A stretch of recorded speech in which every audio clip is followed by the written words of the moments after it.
gida kake da Allah a duk abin da rayan saka. Allah alimu bani sawati yabo ga wanda ya bada shirka abin nufin ka wanda ka baka wannan kake fada da fadarka shugaba da yalle wanda da shi aka rabo da sirrin dauka. Assalamu alaika shugaba, salamu alaika yau mu kai salati sashi in kashi sau isar kadare shi makurar isa da karamci guda ɗayan da ba na biyu shi da auliya sanya sahabu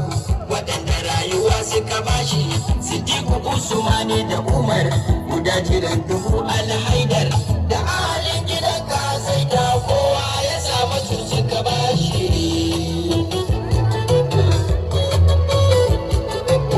Amina fasa Ahmad Jigon zuwa ga rabbu bawan Allah ya lazumin da ke saka bawa ya zamsara kina ga jamala ubar rijali gausin Allah shehu shi ya kauda badala marhama mai shiga ta kamala mazaharin tajallin Allah wallahi an gama mini komai tun da na zo cikin yan baila.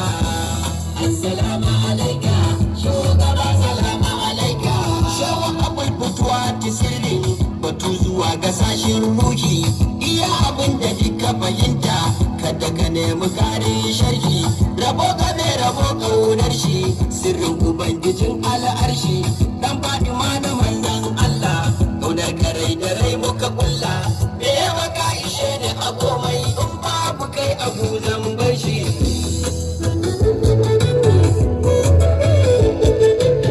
Wallahi kome ya kare yace abun nufin da ya dore ke ba shiru ba zance ba kin sanya arufai sun zare inda da ke sa'adar bayi ko mun wuyar da sai na jure bid'atun nabi ke dace wanda ya so ki so ya kadace ya ainihin hakikar zaki komai cikin kiran ku ya tare.